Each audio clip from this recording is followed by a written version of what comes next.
So, hi everyone. My name is Krystal Ford. If you don't know me, I'm the Climate Smart Coordinator for the town of Philipstown. And I often forget to tell people what Climate Smart is. I just assume that they know what it is, but I'm just going to very briefly say what exactly we do. The Climate Smart Community Task Force is a volunteer steering committee to the town of Philipstown.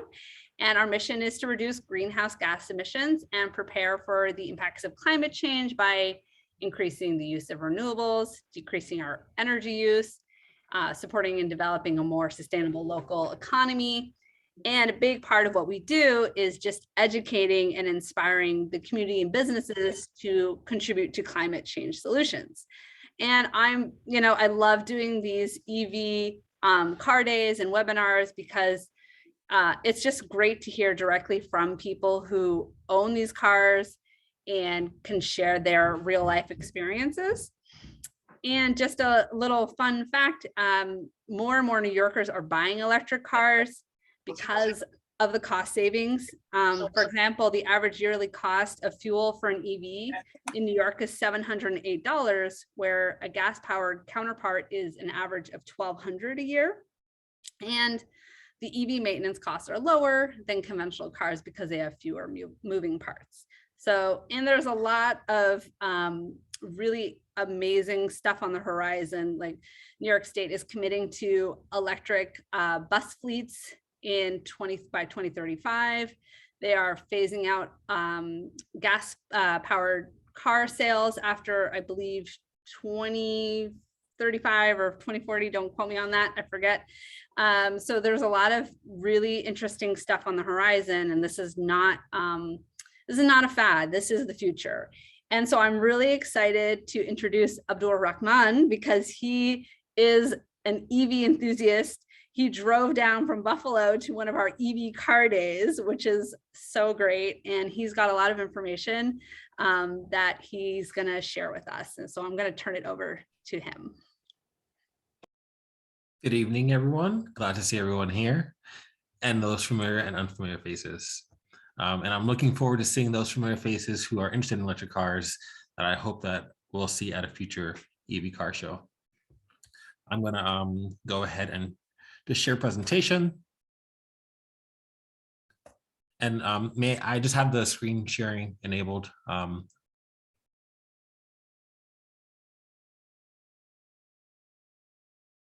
Sorry, just give me one moment. No problem. I love this about Zoom. No matter how long we've been using it, there's always that hiccup at the beginning and life goes on. Okay, you should be good. Perfect.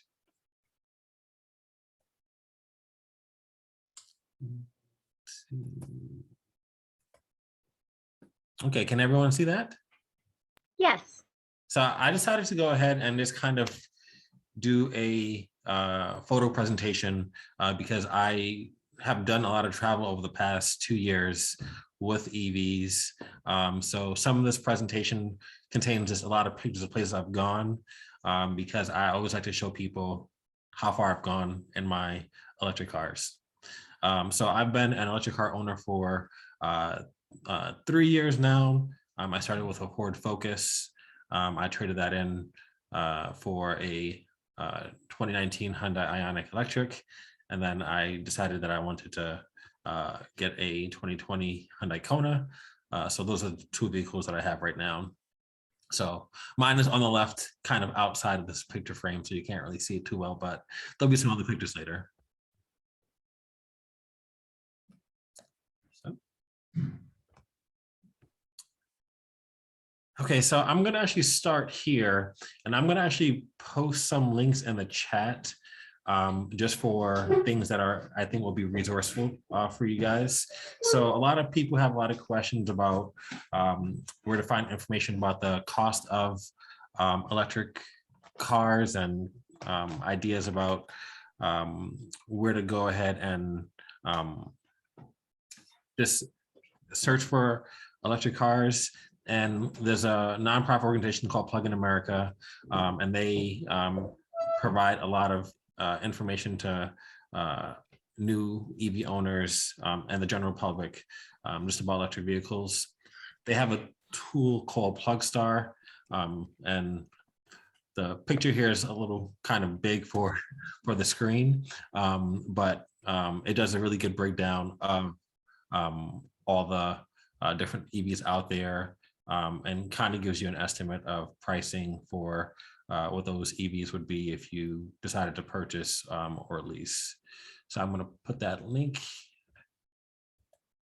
out there for everyone.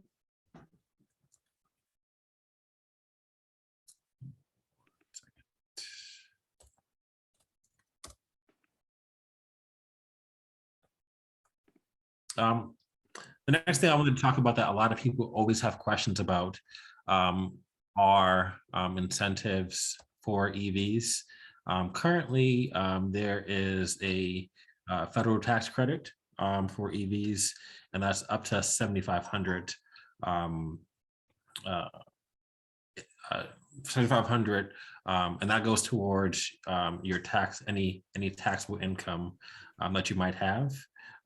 New York State also offers a up to $2,000 tax credit on EVs, and on both of the cars that I currently lease, the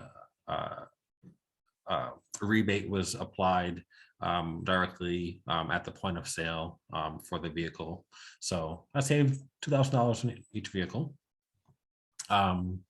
And it's I say up to $2,000 just because there's kind of criteria. You're going to buy a full electric vehicle or a plug-in hybrid electric vehicle.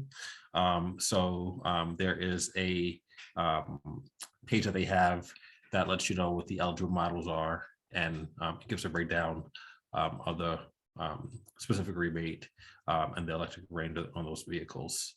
So give me 1 second. I'm going to just post those links in the chat too.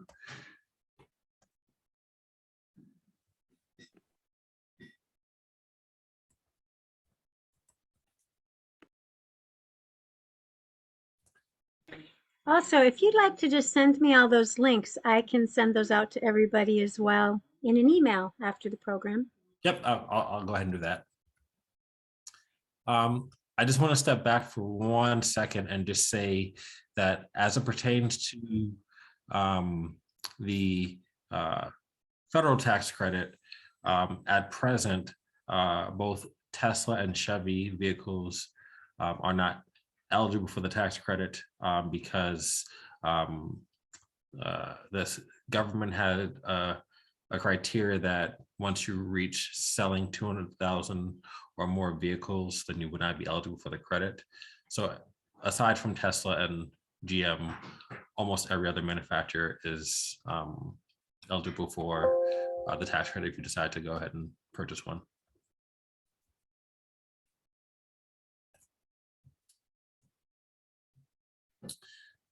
Okay, so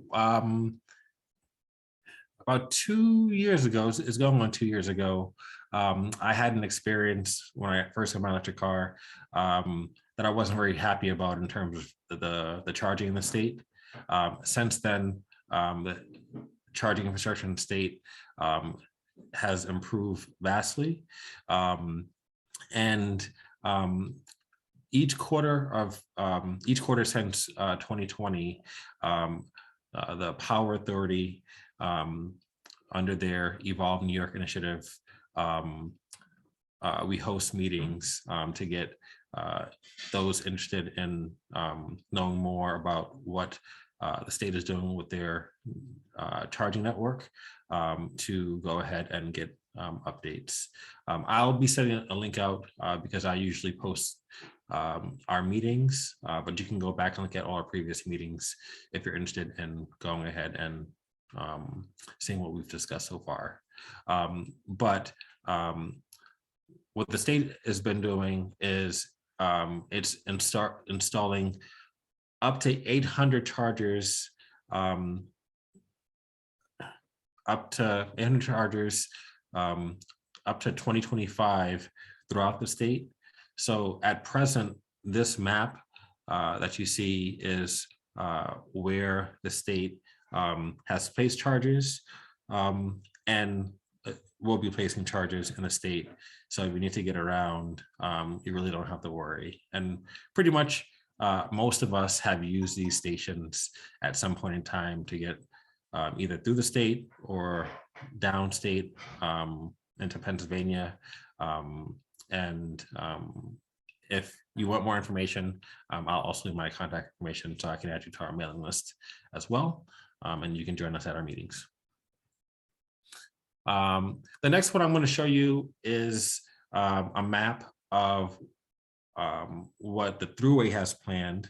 The Thruway is using a company called Apple Electric Green to build its charging stations.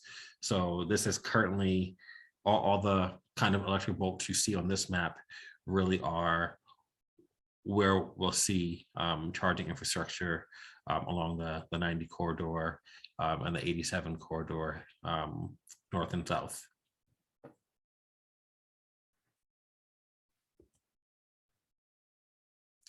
So I'm gonna jump to kind of what a lot of people, when they get an EV, have questions about. And I will tell you, when I first got my EV, I knew nothing. My experience with my EV was I had a Prius that was from 2001.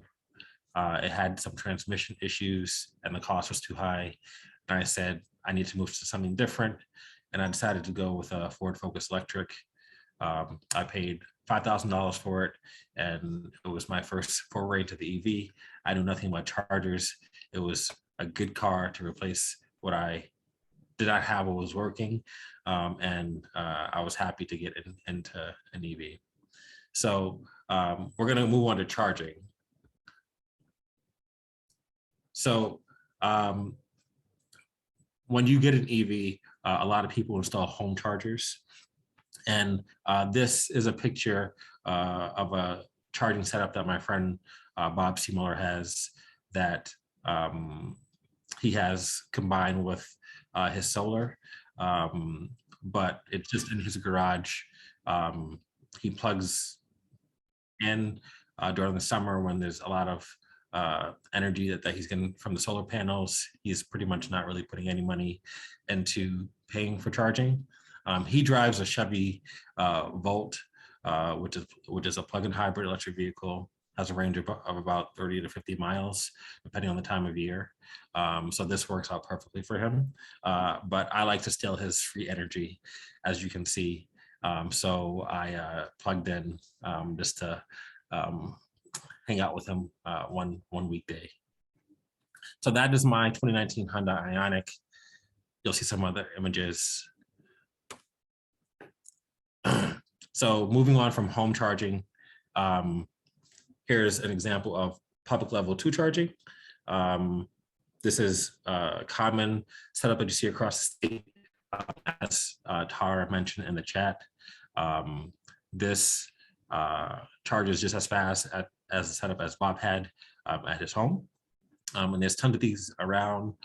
You'll find that a majority of them may be free, and others, there may be a charge based on what the station owner has decided. That's Bob, me and him charging at the waterfront downtown Buffalo. And I'm gonna play this video of him kind of demonstrating how charging works. So give me 1 second, because I might need to share my audio.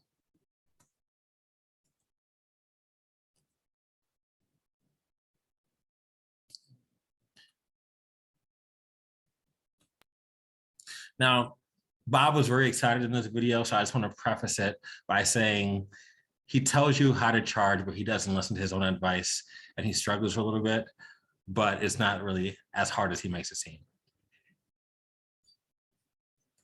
I own a 2018 Chevy Volt, and I guess we're going to demonstrate how to charge on a level 2. And that's your level 2 style charge. Actually, that's level 1 and level 2. You can use either a app with the various charging companies. This is called a radio frequency card, RFID, and you can swipe it and you'll hear it click. It unlocks the charging station, and of course it doesn't want to unlock the charging station. There we go.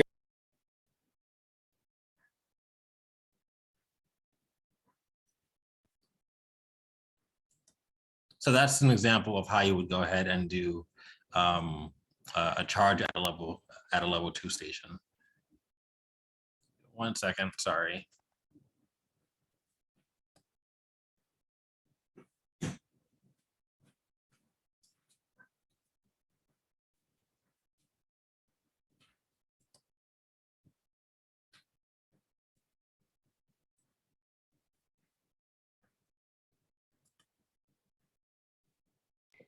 So while you're doing that, I was just going to answer one of the questions of how long it takes to charge the car.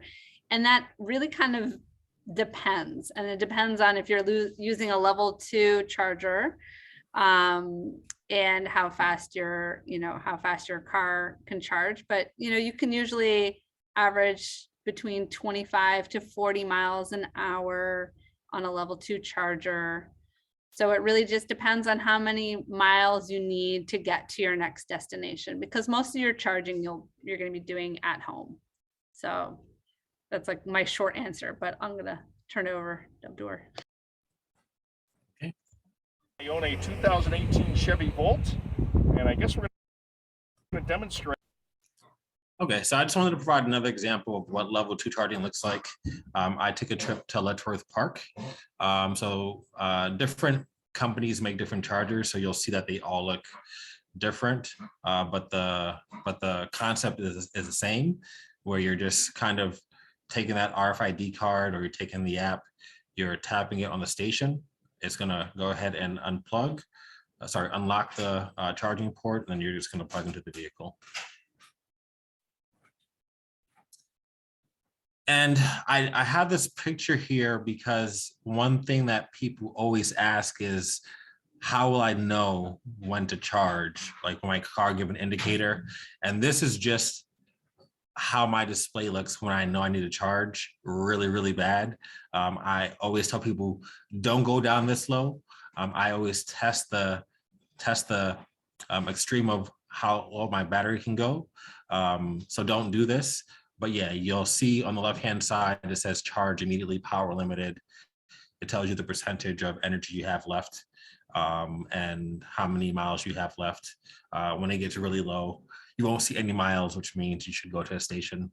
It doesn't say danger, danger, your car's gonna stop, but that will happen if you just continue to ignore it. And that's just a picture I wanted to show you guys at Letchworth. Letchworth is probably about, I think, 80 miles from Buffalo. And because we all like nature, I wanted to share something beautiful with you guys tonight. So one of my first trips in the Ionic was to Washington, D.C. This is another charge point charger that's located in Jamestown, New York. With what Krystal said earlier, there's different charging speeds for stations. So where those level 2 chargers, they're giving you about 20 to 25 miles of range per hour. This is going to give you probably about 20, 25 miles of range much quicker. I would say, within 4 to 5 minutes, depending on the temperature and other factors. So that's how it looks up close. You have, I'm going to get into this a little later, but you have at the bottom where it says combo, and you have on the right-hand side where you can't see, but that's called CHAdeMO. Those are the 2 standards that cars use to charge. Tesla also has its own proprietary adapter, which some of the owners will speak to tonight.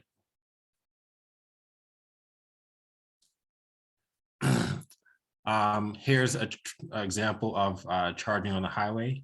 This is at the Mohawk Valley, actually not Mohawk Valley, the Southern Tier Welcome Center, coming back from Pennsylvania. So this is an example of another 50 kilowatt charger. And the 50 kilowatt chargers are very, very common, but you'll also see 150 and 350 kilowatt charging stations as well.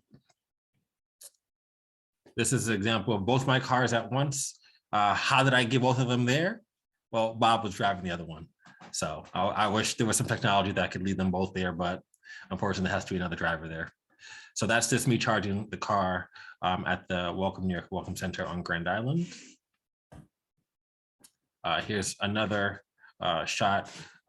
This is the Mohawk Valley Welcome Center, and actually I took this shot after coming back from Philipstown.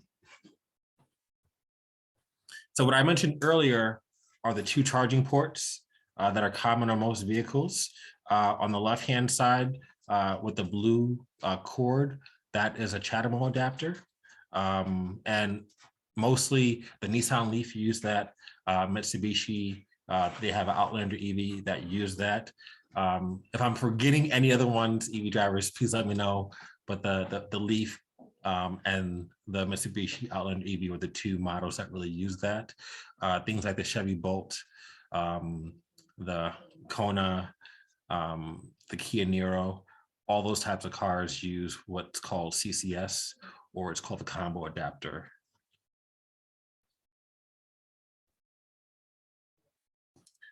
And I just wanted to say that, you know, there's a large community of EV drivers, both where you live at and both online. This is an example of Tesla. They have a Tesla Owners Club of New York State. And I usually like to support going to their events and learning about their different cars. So if you have any questions, feel free to reach out to any of us. And I'm going to also share a document so that you guys have all the different EV groups online if you need to go ahead and, you know, have a community of people you can communicate to online. That's all I had for my presentation. Thank you. Thank you so much. I know that we have a question in the chat about can you use any charger, and is the card and app universal, able to swipe at any charger? So do you want to answer that one before we move on? Yeah, sure. So as it stands right now, specifically in New York State, you have several charging networks. Electrify America is one of the charging networks. Green Lots is another one. ChargePoint is another one. And EV Connect and EVgo are all those networks are the major players. So each of them have their own, except for Electrify America, have their own RFID card. And you can use that, or you can use the app to go ahead and charge. Typically, when you get an EV, and I'm sorry, Tesla also, you really don't have a card. There's an app for it, but pretty much with supercharging, you're just plugging it in, and it's kind of already knowing that it already has your account information in order to allow you to charge and bill you if necessary. And I was going to say that I think all cars come with the adapters necessary to charge. Yes. Yeah, right. Yeah. Yes. What I didn't mention is what Bob said in the video about level one. Level one is just your home charging outlet. Is your home charging. You just plug into your garage, or if you don't have enough distance, you get an extension cord that's rated with the correct gauge to plug into the level one charging adapter, and then you plug that into the vehicle. That's going to be your slowest level of charging, where you're getting about 3 to 4 miles of range per hour. So typically I always tell people, if you have a very short commute and you like to stay full, you can pretty much go to work, plug your car in, there's a level one charging port, and you'll probably get about 40 to 50 miles I'll say 32 to 40 miles if you're working an 8-hour shift. If you're working overtime, bonus for you because you'll probably get about 60 miles. Thank you. You're welcome. So we'll move on to our panelists. We have a few EV car owners who are going to share their experience. And I will just mention that behind me is my very dirty electric car. And someone had asked a question about cold weather. And I'm not quite as cold as Buffalo, but last weekend I was in the Adirondacks and it was -15 Fahrenheit. And I, preheated the car, got in nice and toasty, no problems whatsoever. You have a little bit of decrease in range when it gets really cold, but there's no problem starting it. So that is like a real bonus because that's not always the case with gasoline cars. So I am really excited to introduce our panelists. We have Martha Upton, we have Tara Vamos, Sandra McKelvey, Jackie Grant, and I will start off with basically I'll have each panelist just talk for a couple minutes about their car, their experience, and then afterwards people can just put their questions in the chat box and you can have it specific to one car owner or general, and I'll just try to play moderator and help get your questions answered. So I think we will start. We'll start with Martha Upton, who owns a Kona. Hey, Krystal, could we have people, because I'm curious, and just as we're introducing ourselves, could everybody that already knows the difference between their winter and summer range say what range that is? Because I'm curious where it comes out for people. Right. Good idea. All right. Okay, hello everyone. I'm Martha Upton and I live in Garrison. I drive a Hyundai Kona and we've had it for almost 2 years now. I decided to get an EV because, I've been interested in EVs for a long time, but they just seem to have trouble getting any kind of market share for like decades after they were invented. So I was really excited when Tesla actually became successful at creating an electric vehicle. However, Tesla was a little expensive for me. So I was excited about buying a car that was affordable and that, friends, neighbors, family members could think, oh, that's kind of a possibility. So the Hyundai, I got both the federal tax credit and the state tax credit. So it was like almost $10,000 off the price of the car. And that made it very reasonable for us. And I wanted the Kona because that year it had just won a few really significant awards, which made me feel some confidence that there must be something good about the car. So we went ahead and bought it. And I will say it had some issues. The battery, our car was a 2019, and the batteries in a lot of those 2019 Konas had to be replaced. But it really was not a big problem. The dealership just got us a new battery and put it in, and it was fine. We've had no problem ever since. So I love driving the Kona. It's an easy car to drive. We've had, aside from the battery issue, which, and by the way, there was never an actual issue. We just had to get it replaced, even though nothing had gone wrong with our specific car.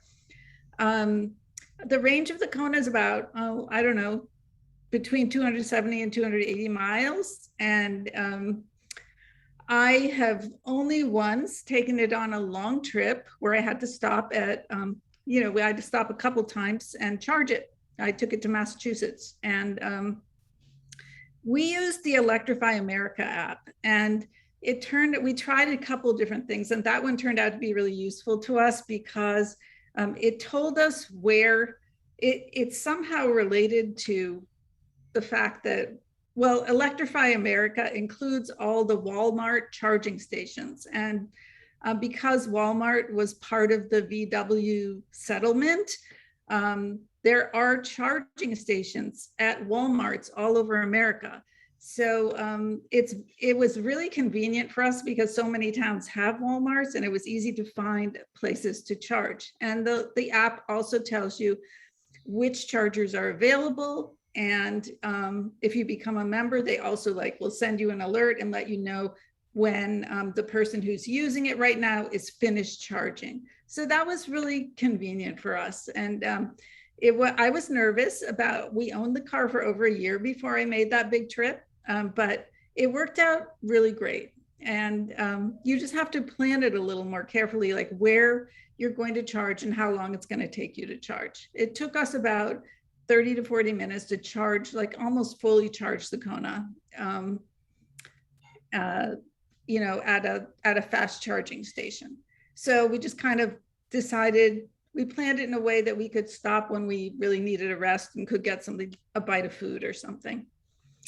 I don't know what else to say about the Kona, except it's been a really positive experience for me. And if anyone has any questions about it, I'd be happy to give you my contact information.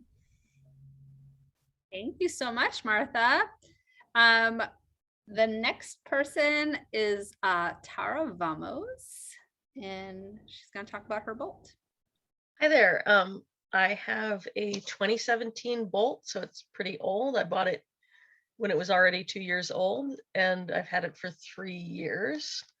And actually, I haven't had this car for 3 years. I had one that got crashed after a year after I had it, and I replaced it with the exact same model and year of car. It did really well in the crash. All the airbags went off. We were out of the car, just, we were totally fine. I feel very fortunate that I have not been in very many car crashes in my life, but I was kind of stunned by the fabulousness of airbag technology. And it was a situation where we were going over a hill and things went from drizzling rain to glare ice with no warning. So I don't think it was no fault of the car. I was going to say that I charge in my driveway on a 110 outlet. Most days I don't put a lot of miles on my car, so the fact that I'm only picking up about 40 miles. I even have the car set to draw less electricity than it could on the 110 outlet, because I thought that I would have to upgrade all of my electrical systems in my house when I got the car, but then I tried charging it on the lowest setting so that it only draws 8 kilowatts. And it turned out that was enough mileage for me on average, so I can get 40 miles over the course of 24 hours or something like that. And I do drive to Albany fairly often. I've driven to Cape May, New Jersey a couple times. I've driven to Maine. I use Plugshare, which shows all of the different charging. There are a dizzying and stupidly large array of companies that provide charging services. So I would kind of recommend using an app that that recognizes different companies, and you can kind of look at that and see where there are chargers to go to. I think the East Coast is pretty well covered. Wyoming is not very well covered. So, you you kind of have that to deal with. I love my car. It's totally quiet. It's very, very peppy. It is currently under recall, and I'm hoping that Chevy will come through and give me a brand new battery, but because they recalled so many Bolts at once, I'm just waiting. But then it'll be like I've gotten a brand new car, basically, and like a brand new car guts inside of my 2017 car. So I'm kind of excited about that. And my car gets about 170 miles on a full charge in the winter, and up to 289 in the summer. It gets much more mileage in stop and go traffic, or if you're going under 50 miles. And if you go on the highway and you go fast, like 75, then the mileage that you can get really drops down. So it's kind of the opposite of a gas car as far as where you can really maximize your miles. I feel like all of my information is kind of like it's outdated and only good if you're buying used cars, but also if you want information on how to buy a used car, I've done it twice. So feel free to ask. And I'll pass it to, can I pass it to Drina? Because I know that she's on here and didn't get mentioned, even though she's a panelist too. No, actually it's Sandy. Sandy is going to be doing the Nissan Leaf. Okay. Oh, Yeah. sorry. Yeah, that's all right. So we'll pass it over to Sandy, who's going to talk about her Nissan Leaf. Great. Hi. Well, actually, I will mention Drina because Drina is why I have the Leaf. So a shout out to Drina. Thank you. So my story is I bought my Nissan Leaf just recently in August. So it's a pretty new car for me. And prior to having the Leaf, I had a Prius, and I had the Prius for about, I guess about 10 years. And, I just really wanted to have an electric car. This was clear to me. Like I did not want to any longer have a car that, used fossil fuels. I was done with that. It had to be an electric car. So the question was, what car? So my husband and I did some research, watched way too many of those YouTube reviews of cars, where those car, the guys get into cars and they show you everything. And, if I'm looking at all those reviews, I like the Leaf a lot. So I looked at the Volkswagen ID4, is that what it's called, right? The ID4. I looked at that. It's, it's more like an SUV, and I don't really like SUVs, so I didn't really go for that. And, honestly, I wanted to get a car that reminded me of my Prius because I love my Prius. It was just such an easy car to drive. I didn't have to think much about, what to do, where everything is. And when I saw the Leaf, it was like, this is so similar. I almost feel like I don't have to, relearn anything.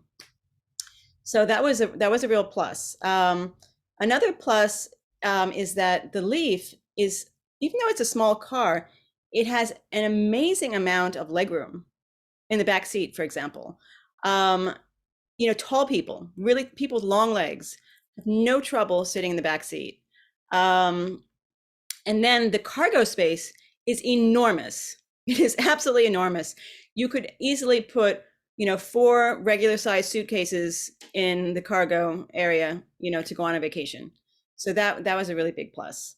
One thing I should mention though, is I don't know if this is true of other electric cars, but there is no spare.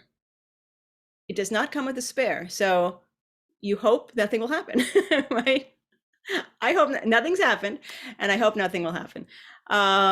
If I were driving on my own, I wouldn't be able to change it anyway. So I just call AAA and just, hope for the best. So, so that's sort of what the car, looks like on the outside. So when I was looking, it was actually very hard to find a Leaf in this area, and I only could find one that was available, and that was in Yonkers.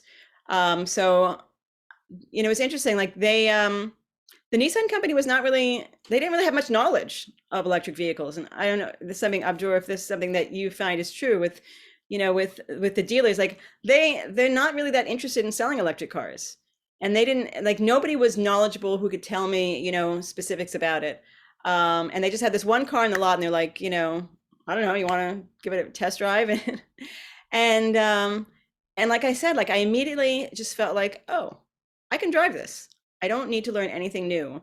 And I'm one of those people, I'm not really like, I don't really want to like learn how to do something new. I want to just be able to, just go and just do it. And so, that's just, the kind of person I am. So I didn't like spend hours like reading the manuals and finding out all the different things that it can do, this and that. I just want the car to run. And it does. And that is really what I like most about it. From the moment I drove the car, I was like, this is just such a great vehicle.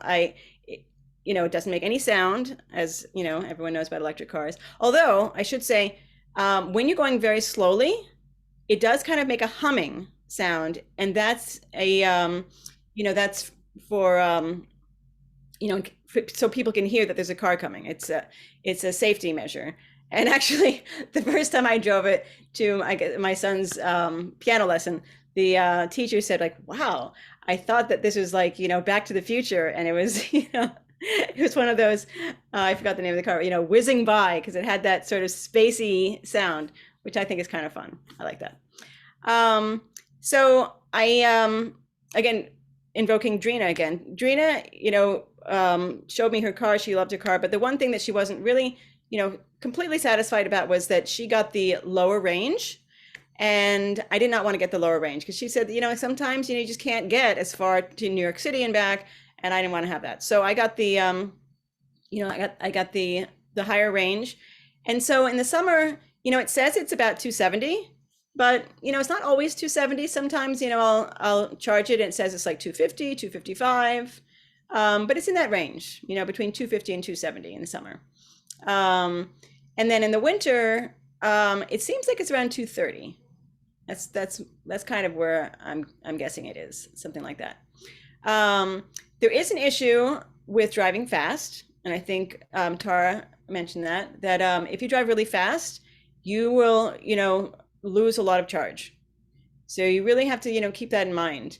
I did have an incident once where I was doing college tours with my daughter, and like I had it all worked out. Like I knew, like, it's 90 miles to this place, and then it's another 60 miles to the next place, and then I can get home and I'm good. Well, it didn't work out because I had to go really fast to get to my second appointment, and I was going like 75 on the highway, and like all of a sudden I was like, whoa, I just lost 50 miles, you know? And then so what I had to do was I was about, I guess I was like 50 miles away from home, and I only had 25 miles left. So this was the first time I think that I went to a charge station. And so I do have, I have the app on my phone, Plugshare, like Tara said, and, you know, it shows all of the stations. So I found one that was really close, but, you know, it takes an hour for 25 miles. So I just like hang out for an hour, and that was kind of a bummer. So that was not what I had planned. But it worked, you know, and I was able to go on my merry way, and everything was fine. What else? Oh, so at home, we have a dedicated charger. So we installed that. And so that's great. You know, I plug it in at night, and it's fully charged the next day, ready to go. And it wasn't difficult at all. We got an electrician to do it. He did it just, you know, probably took him an hour to set it up. It's right on the outside of our house, at our driveway, and it's super easy. So what else? Oh, I did once do what Abdur said that he did. I was curious to see what happens if you run it down to 0. So that was not very smart, but I decided to do it anyway. So what happened was I went to Beacon, and I had like, I think I had like 18, it said I had 18 miles. And I'm like, well, to Beacon, it's only, for me, it's like from where I live, it's like between 7 and 8 miles to get there, and 7 to 8 miles get back. So like, you know, it gives me like 3 miles left. I should be good. Well, it didn't really work out that way because I don't know if anyone else has this experience with, you know, regular gasoline powered cars, but when it tells you how many miles you have left, it's like an approximation. It's not really exactly how many miles you have left, right? Depends on how you drive, you know, how much you brake and all that. So basically, by the time I got, you know, the 8 miles to Beacon, it already said, it was like, warning, warning, you don't have enough charge. You have to get to a charge station. I was like, oh my God. And it said 1%. I had 1% left. I was like, oh no, what am I going to do? So I had to go first to this, you know, my appointment. And then afterwards, some of the people there were saying, well, you know, there's a charge station right at the DMV in Beacon. You got to go there. You know, it's the closest thing, because literally I had nothing. It said I had 0, right? So it was fine. Yeah, you know, I very slowly, my friend actually followed me just to make sure that I didn't get stuck. And then I charged at the DMV, I didn't have a lot of time, so I just charged for like 15 minutes to give me like 5 miles, and then I got home. So it was kind of a silly thing to do, but it all worked out in the end. So I guess that's it. That's my story of my car. I do love it. It's not, it's not perfect because, you sometimes you need to go a longer distance, but you don't have the time to go to a charging station. And most of the charging stations that I've been to are the level 2, and so you have to wait around. I haven't really yet been on the highway to one of the fast charge, the supercharge stations. I haven't done that yet, but I just wanted an electric car because like I said, that's the number one most important thing to me. I am not using fossil fuels anymore, and we also have solar panels. So I just feel just much better about that. And it's a beautiful car, and I love it. So thank you so much, Sandy. I love that. It's like, we're real people with real experiences. We're not trying to sell you anything. So our last panelist is Jackie Grant, and I will let you take it away, Jackie. Okay, can you hear me? Yes. We had a Chevy Volt with a V, and a Chevy Volt allowed us to get 60 miles to a charge, and then you went to gas, and what the gas did was charge your battery. And we had that for 3 years. It was a lease. And it was great. We just plugged it in every night. You got 60 miles overnight. It was easy. I was in an accident with it, and it did take about 6 weeks to get repaired because there are so few volts. And it was always a problem with the fact that the Chevy dealer only had one person who knew how to deal with electric cars.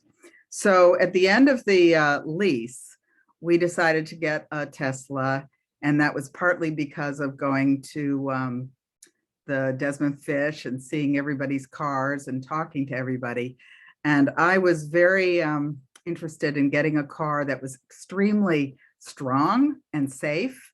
And also I was interested in a 4-wheel drive car because of where we live.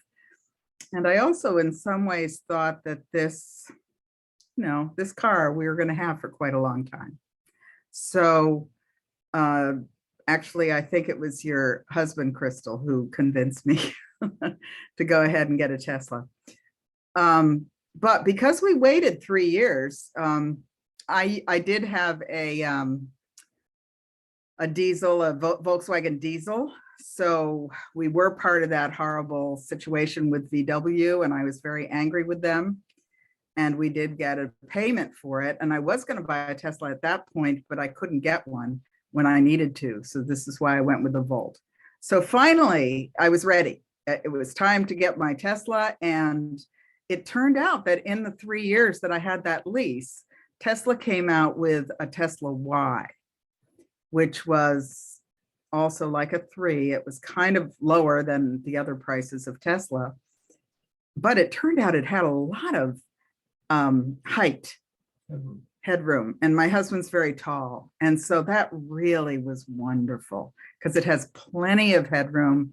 It has a lot of room in the back for hauling things around, and it's actually much better for us.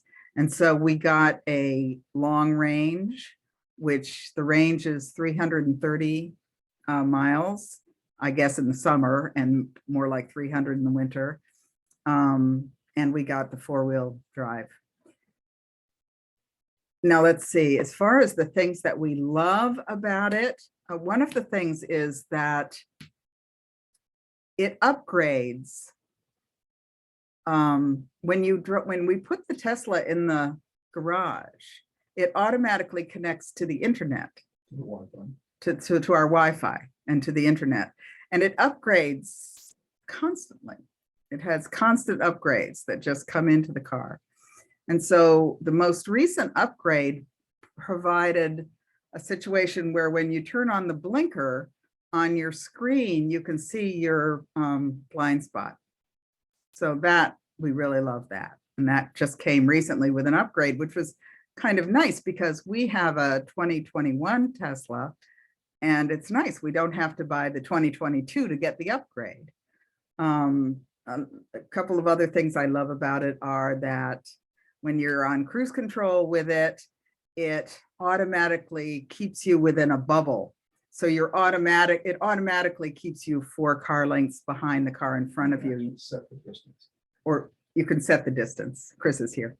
You can set the distance, but it's 4 car lengths. And so you don't have to kind of slow it down, you know, like you do in cruise control sometimes. The other thing, a couple of other things that we love about it is that, and this was interesting, we drove up to Burlington, Vermont, where my daughter lives. And we were checking where to charge. We charged it at a charge point. We thought we had enough charge to get home, and we put on navigate to Philipstown from Burlington. And on the navigation, it said, we suggest that you stop at this exit off the Taconic and you charge for 10 minutes. That way you'll be sure to get home with 60 miles.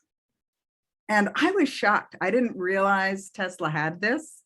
And so when I got home, what I found out was if you just say navigate to somewhere, it'll tell you where the superchargers are on your way. And it'll tell you how long it thinks you should stop and charge in order to get to where you're going with like 60 miles left. And so I feel so comfortable now. We're about to take a trip down to South Carolina. So I'm really interested to see how that all works out. It is more expensive, of course. We financed the car. We paid $4,000 down, and we pay about $800 a month, which is a lot for us. But as I said, this is going to be a car for a while. It's true, it doesn't have a spare, but you can go to a place called modernspare.com and you can buy a spare, which comes in its own little kit, carrying case with everything with it. And that's what we're going to do. And I think those are the questions. So basically, we love the car. And apparently, if we need any help, Tesla will send somebody to our house to give us some help. So haven't tried that yet, but I'm looking forward to doing it. And of course, I'll answer any questions if anybody wants to email me or call me or whatever. So, thanks. Oh, thank you so much, Jackie. And I'll just add, I've been a Tesla owner for 3 years, and our first Tesla was a used Tesla that we bought through the dealership. And so I've tried the S, I've tried the 3, I've tried the Y. The one behind me is the Y, the same one that Jackie has, and by far my favorite. You see on the back, we're hauling bikes. We have a tow hitch, so we could actually tow like 2,000 pounds. And we drove to Florida at Christmas, and it probably added on, I want to say it added on 2 hours extra between the charging, which, considering it's a 20-hour drive, 2 hours is not that bad. So it definitely, the network is it's there. So, and then actually one note before I open it up to questions, Philipstown is going to be getting 2 EV chargers at the town hall soonish, very soonish. Don't worry, there'll be a big ribbon cutting ceremony or something, or I don't know, but it's going to be very exciting. And so there will be place to charge locally, a level 2. So all right, I'm going to open it up for questions. If you have a specific question for a person or just in general, I'll just read them off from the chat. All right. No questions. Oh, there we go. All right, how do insurance companies deal with EVs? Was that for Sandy? Let's see. Yes. Oh, yeah, sorry. Okay, sorry. Does anyone know how do insurance companies treat EVs differently? I actually have no idea. Yes, Tara. Mine didn't really, and settled a claim on a total car with no issues. I think I don't know for sure, but I think they charge for a new car, like, because it's just gonna be, everything that you want to have for a new car. I don't think it matters that it's an EV or do you know, Abdur? I think it's really dependent on each person, and what your driving history is like. If you're talking about, getting a quote for the car, and what coverages. I know that when I had my Leaf, I didn't have the coverage that I have now. I really increased my coverage once I got the EV because it was new, and I also just wanted to. I've had a history of there being accidents with other people hitting me or my wife's car, so I was like, I'll just increase all the different options so that it covers more than just the basic New York State. So for each car, I pay about $125 a month for the insurance. So when I had my Prius and I didn't have any coverage, I think I was paying like $80 a month. So the additional options that I added are well worth it if I do get into accidents. And I actually did get into accident in December, and it was the other person's fault. So I just actually got a call just to have them do the repair on the rear bumper and back door, because it was a parts crunch, of course. But other than that, I haven't seen any difference in experience in terms of the service, and I have Progressive. So. This is a question for Sandy, but I'm curious to hear what other people's thoughts. What did it cost to install a home charger? So I'll ask Sandy first. So actually, I don't know. I just texted Aaron to see if he knows, because there are two things. You have to buy the apparatus, which we bought, and then you have to get an electrician to install it.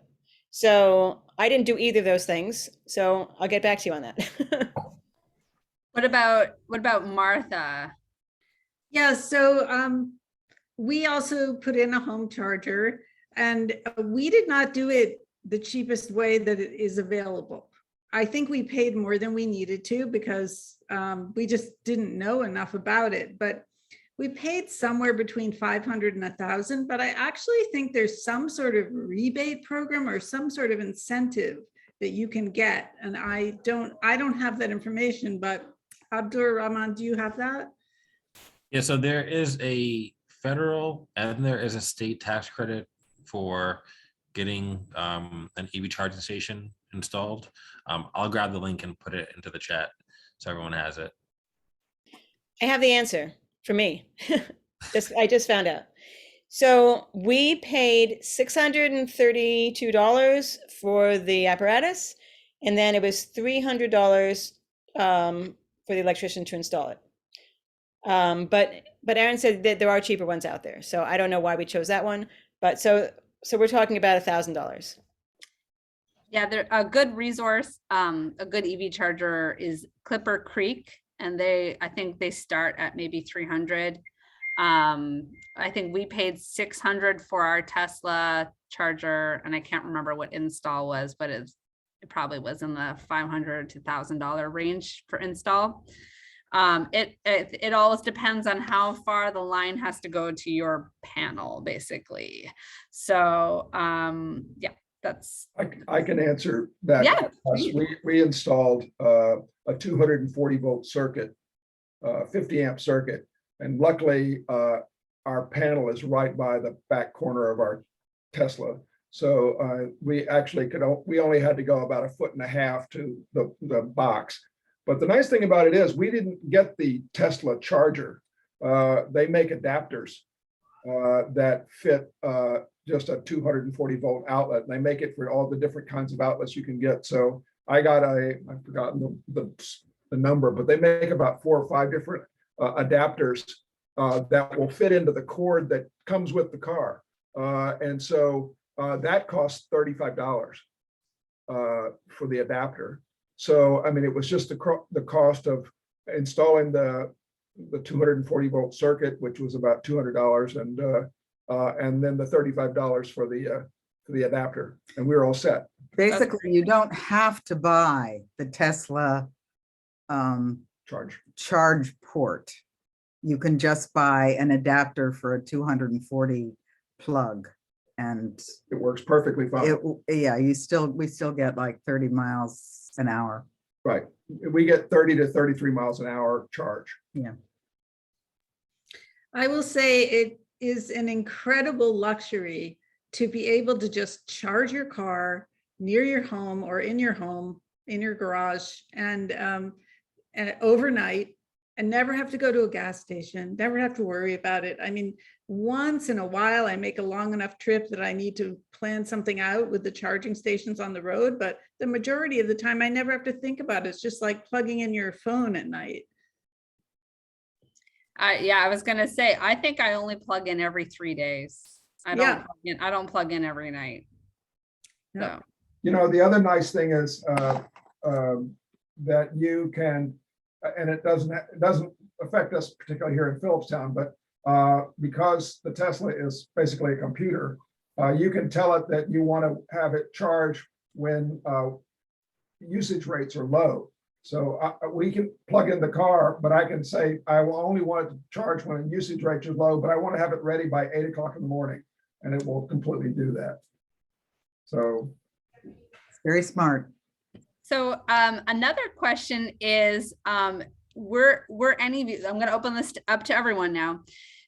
Did you consider going for a hybrid and then end up choosing an EV? So what kind of, led you to make this decision? Okay. Yes, Tara. I was like so close to getting a Chevy Volt. My husband didn't fit in it, which really probably saved me from getting that. And then I went to the electric car show at the Desmond-Fish library, and I saw how much extra space you get in an electric car in the interior. Like my Bolt is like a little, it resembles a clown car in that it's very small on the outside, and you can fit a whole bunch of 6-foot tall adults on the inside with a bunch of cargo space in the back. Like taking the engine out, you get so much more room in it. And you also, if you don't have a motor, then you don't have any of the maintenance associated with the motor. So like somebody said to me at that car show, they were like, but if you have a plug-in hybrid, you have the worst of both worlds. And I thought, like, that really, I was excited about ditching gas completely, partly to ditch the maintenance, partly for the extra space. And I have not regretted it. Plus, now my husband can come in the car with me places. I'll answer it also. I mean, for me, my concerns were deeply environmental. I really, really passionately wanted not to have to use gas. I felt like driving for me was probably the biggest way that I was using fossil fuels. And it was such a delight to be able to get off of gas and to have a really reliable, really peppy car. And I'll say I had a Prius for probably 15 years before I got the Kona, and I liked the Prius. It was definitely better than any other car I'd had before that. But to just have no gas at all involved in your life, in your driving life, is fantastic. I'll echo Martha. We seem to have a similar, I had a Prius for 10 years. I loved my Prius. when I first got my Prius, I remember when I saw that I can get 60 miles, to a gallon, I was like, wow, this is the most amazing car. As it gets older, it doesn't get that much. But at the time, 10 years ago, that was the thing to do. I mean, if you wanted to be environmentally conscious, that was what the thing, but now it's different. And I think we're seeing that this is the way the world is going, at least the United States. This is the way it's going. They're getting rid, we're not going to be seeing, gasoline powered cars in the very near future. And I just feel like, if you have the ability to buy a new car or a used car, if you have the money, you should do it, because it's not only for you, it's for everybody else, right? We're doing it for the whole world. And I think it's time we just have to stop. Again, like if you can't afford it, then that's another story. But if you can, then I don't see any reason why you should go with a hybrid. Go electric. One of the questions that was brought up was, because EV cars are low maintenance, but what do we do when it's time to head to the garage? Where do you go? And I'll just say from my experience, if I have to switch out my tires, I just go to someone in Cold Spring. Like, I'm not going to drive to Tesla for like tires or my inspection. When I have to do my inspection, I go to Cold Spring. They spend 5 seconds checking my car, and then, like, oh, there you go. So what about everyone else? Where do you go for maintenance on your cars?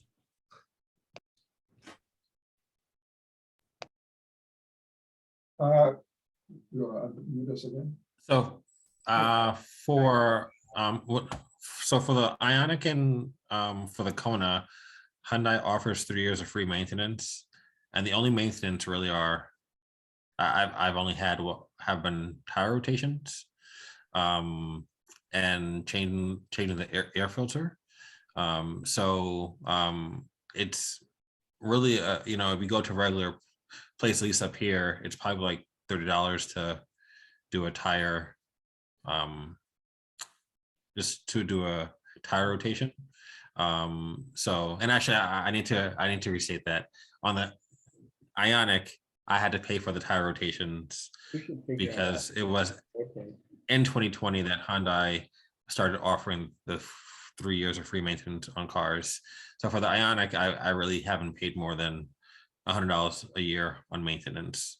So, and I just wanted to say, this to go back to the other question is, I primarily charge using public level 2 charging.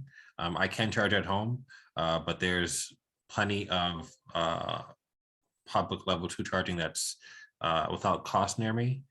So I like to use those. One, just because the people who put them there want them to be used. And two, in terms of it being there, a lot of people who have the stations, they like to see usage to kind of justify why they're putting it there. Because if you don't use it, then people are going to say, why am I keeping this here? So I like to support going to those stations just to make sure that they see that someone is using them, and it doesn't become what some people term as stranded assets, which are just EV stations that don't get used, and then they get abandoned and no one does maintenance on them. So.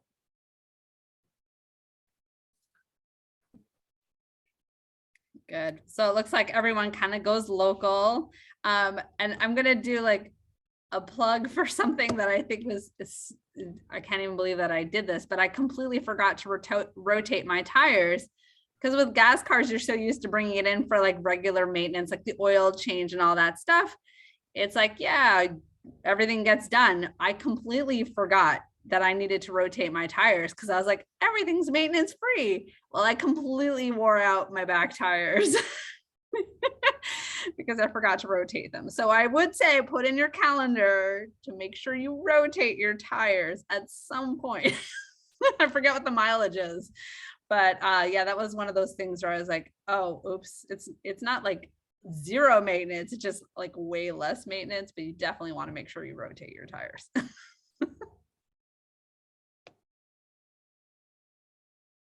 All right. And maintain the brakes, which is another one that, because you're using regenerative braking, you don't wear down the brake pads that much, and you actually have to make a point of using the brakes sometime. I mean, you can set your car so that you use the brakes kind of like a normal car. You can set it so that it regenerates, and that's what slows it down most of the time.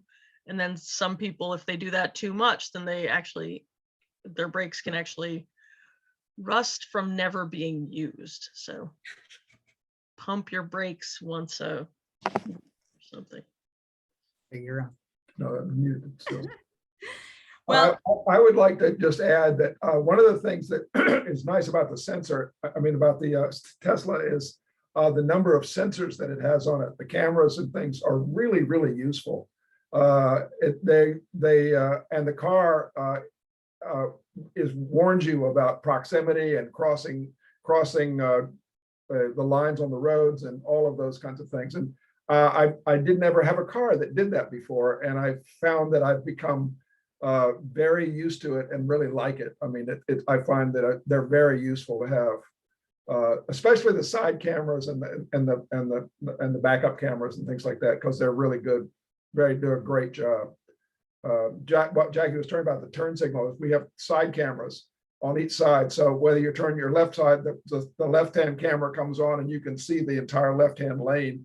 So there's a good shot. You'll never see or never get caught with a car in your blind spot. I saw Susan raised her hand. Are you able to unmute yourself? Yeah, thanks, Okay. Krystal. So I'm really interested to hear all of the comments about interior space. We had gone to, up here at Locust Grove, a bunch of people came with their cars. This guy could not get into, and literally could not get into any of the cars except the, $100,000 Tesla. They made me big. Right. So, and we have some accessibility issues. And so I guess in the last couple of years, I mean, you're all talking about, no engine, more space, tall people. Have these really changed a lot? Are there a lot more models now that, we should be looking at? I mean, this is a really big issue for us in particular, interior space and literally accessibility of the car. So are there particular models that anyone feels? It's interesting to me because we're talking about some car makes that in the past with regular gas cars, like we would never in a million years have talked about even looking at a Hyundai because we thought they were crap, but yet, so that's kind of interesting, that this is a thing. So any suggestions or direction on the cars that are truly, truly bigger on an interior would be very appreciated. Can you share when you went to the Locust Grove? You know what? Everything now is like pre-COVID. So, Krystal, you weren't there, but it was a thing that Sean did. I mean, it's got to be, it was probably 3 years ago. I mean, I know it was way summer. Before COVID. It was summer. So it was probably like 2018, maybe even, it was a while. It was a while ago. There was a Tesla and there was a few other things. I can contribute to this because I'm 6'5" tall. Oh, wow. That is tall. I'm a tall guy.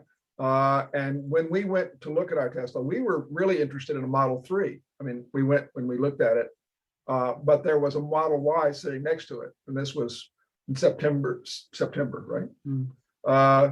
And we looked at the cargo space and the interior cabin of the Model 3. And then we tried out the Model Y, and we bought the Model Y because it is really much roomier. I mean, the head space and the cargo space and everything, and the way the seats fold down automatically, everything works really smoothly. And so it just seemed like a no-brainer for us that we got the bigger. The Teslas are not getting the rebates now, so there's a big impact on the cost, right? Right. And do the rebates? Are the rebates in place for used purchases as well, or only for brand new? Do you guys know? I think for it's only brand for- new. Yeah. Leases also. Okay. Leases also. Okay.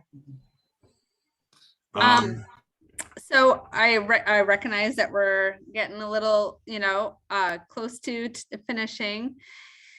I really wanted to thank everyone for participating. I also wanted to just highlight that, we have, 4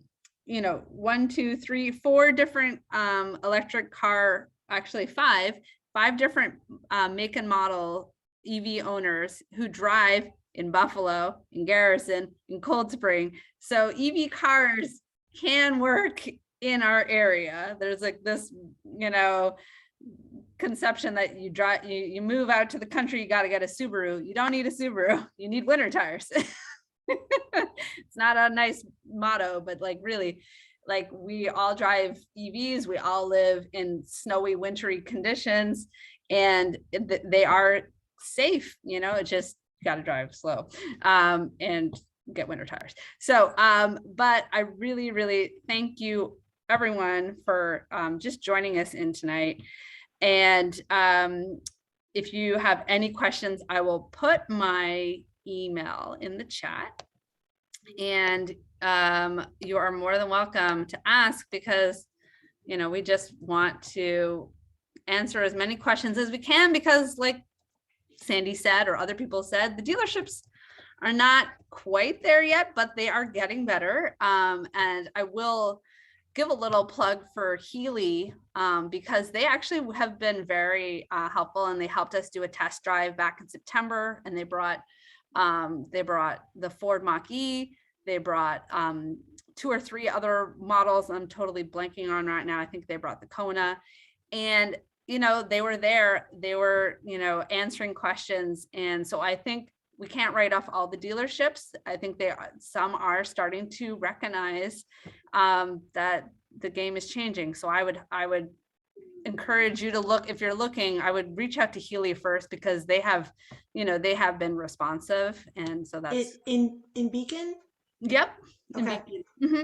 Yeah, Thank there's you. like a Healy Ford, Healy Hyundai, All the different things down there. Okay, thank you. That's yeah, not too far for us. Yeah. not too far. So otherwise I'm If you gonna could send all the things that were in the chat, that would be amazing.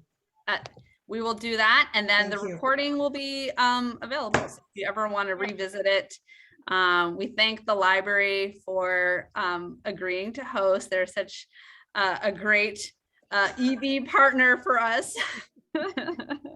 We love doing it. So thank you. Thank you guys for all of your help and participation, and everyone for coming. And I will save the chat and send out the details that people shared on those. And yes, I will make this a YouTube video, and we will share that out to you as well, so you can rewatch it again or share it with your friends so that everybody can get an electric car, right?